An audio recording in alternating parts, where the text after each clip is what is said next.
Welcome to another training with John, your mental fitness coach. In today's training, we are going to talk about the climb and how to stay on track with your vision without getting overwhelmed or distracted. So let's dive right into today's presser, which is how to get focused on the vision without getting distracted. I'm sure everyone here at some point in their life has something big that they're moving towards. I work a lot with entrepreneurs. I work a lot with C-suite executives. So it's very typical for them to be moving towards either a business vision, a work vision, or a life vision, which I really recommend every single one of you have, regardless of what it is you actually do. The problem with goals versus a vision is goals are very one-dimensional. So let's just say you're a business owner and you're focusing on your business plan for the year. Most of the time, you don't have personal stuff built into that business plan. You don't factor in your personal relationships. You don't factor in your own personal health. You don't factor in your own mental and emotional well-being, which is all a big part of you and making sure that you're actually in the right space to be able to deliver on that business vision. So what we want to do is have a life vision, and that's something we'll cover in another training. So before we dive in, there is a guide and worksheet to go with this training. So if you're watching inside of our Facebook community, just comment the word guide and I'll send it over. If you are watching on YouTube, then head over to Instagram, official John Kane, and just message me the word guide and I'll get you a copy right away. So let's dive back into the training. So everyone is climbing their own mountain, right? Whatever it is you're moving towards, whatever that vision is, or that life that you want to have, that business you want to have, that career that you want to have, the marriage, the health. But for most people, it's in the distance, which ideally it should be, right? Because we're moving towards something that we want to evolve into. I like to look at my vision as over the next 5 to 10 years. But what typically can tend to happen is the bigger the climb, number one, the more lonely it gets at the top. Number two, it's very much in the distance, which then can create some anxiety and overwhelm for us. Because you have to remember, your brain is designed to keep you safe. It's designed to eliminate threats, and it's typically going off, it's a predictive machine, right? It has to make predictions, meaning it's going to be basing it on what you've done in the past, your past stories, your past references, and so on. So sometimes your vision can be something that's very scary in terms of your own brain. So what can we do to be able to bring some calm to that? It sees it as a threat, and it just wants that comfort and clarity, right? It wants clarity of where it is we're going, what it is we need to be doing tomorrow, and is that something that's going to cause me to perceive a threat? So it sees things as unfinished, right? After a period of time, I'm sure you've all experienced this with your New Year's resolutions, where the first 1 or 2 weeks, it was easy to stay motivated. But what tends to happen week 3, week 4 is the brain starts to see the goal as being unfinished, therefore ineffective. So we move on to something new and shiny.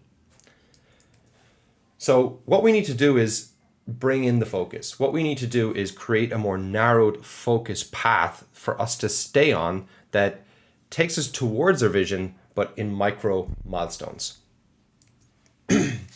So we're really focusing on a process approach. We want to train our brains and our minds to be able to see the next step, right? So rather than getting overwhelmed by the 1,000 steps it needs to take this year, what's that one next step? What's that second step? What's that third step?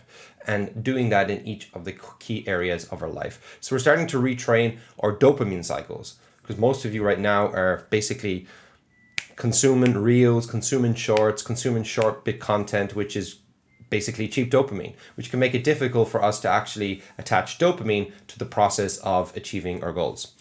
We want to be able to bring that back to a 24-hour frame, and we can dive into that. So the first thing I do, and I recommend you do, is visualize.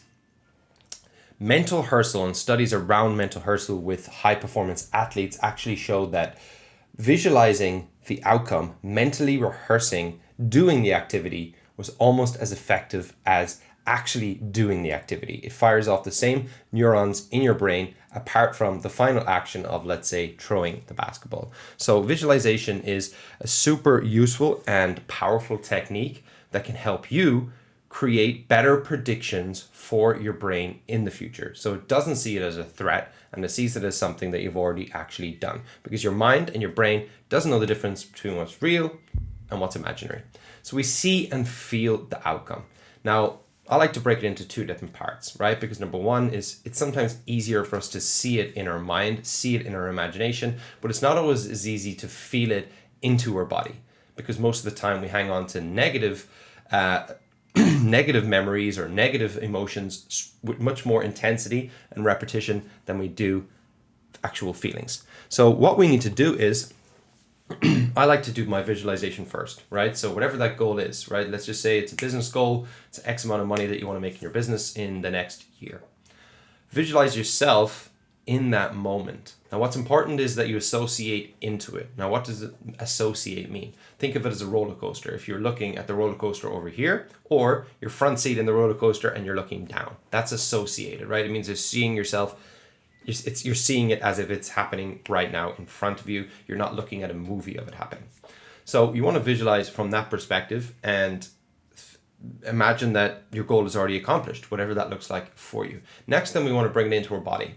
So I like to, as I said, really just first of all focus on the visualization part of it, the cognitive process, and then move into the body. Bring awareness into the body first. So drop into your chest or drop into your heart. If you need to put your hand on your chest, do that. Allow yourself to feel your heart beating, bring awareness to the body. And then I want you to just get a sense, right? A sense of a feeling that going to that future space. So getting a sense of bringing your body to that future part of you that's already accomplished the goal, and see if you notice a certain shift in your body. It's a sense, it's a feeling, it's an energy, it's a vibration. And that's something that you need to practice with repetition before you actually get good at it and it becomes easy. Next, then we want to train it into our nervous system, which we do with repetition, which we do with intensity, and which we do with emotion. Finally, we can add in associations. So what does that mean? For me, I'll use a certain song, right, that associates my vision. So what that now does is I'll play that song. I like to use instrumentals. I like to use intense instrumentals like piano or something that's actually created in some form to elevate us. Because what that does is it just creates different emotions within me. So it makes it really easy for me to feel what it is I want to feel, which is mostly gratitude, which is mostly things like joy, which is mostly things like happiness of accomplishing that goal. Adding an association would be anchoring that song to the visualization. So now I've done it so many times that when I play that song, I automatically go into visualization mode. It triggers that state within me. It's super, super powerful and something that you can use too. Time for action, right? Nothing happens without relentless action. You own the inputs. You have to own the inputs of your day. What it is, what do you need to do in that key category of your life? Don't have 15 things in one area. 3 to 5 for your relationships, 3 to 5 for your business, 3 to 5 for your personal health. Consistency breeds results. Recognize the pattern. What would an extraordinary day or a winning day look like for you, so you can have something you actually measure, which then creates that dopamine effect that we can then use, which is what we're going to focus on here, which is, say, having your checklist, right? So creating your winning day.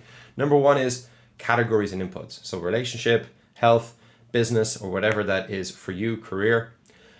You might have inputs for relationship might be 30 minutes of no distraction at the dinner table with the family, right? That could be, or dinner at home, right? That could be a simple input, having dinner at home if you're a person who typically doesn't make it home for dinner.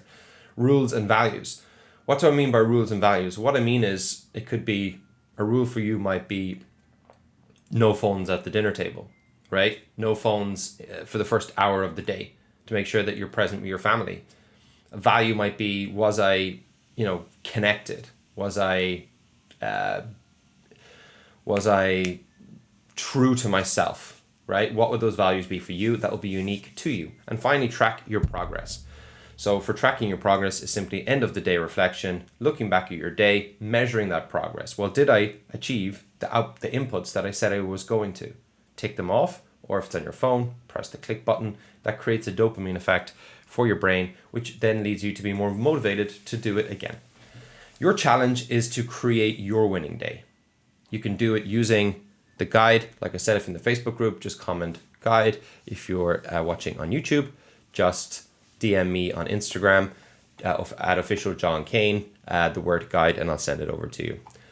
Own your inputs and self-regulate. Your job as a high performer is to elevate yourself, self-regulate yourself, and give yourself every opportunity to succeed consistently. Focus on building the internal environment and your external environment and set that up for success. Everything else is out of your control. So I hope you enjoyed today's training. We hit 10 minutes.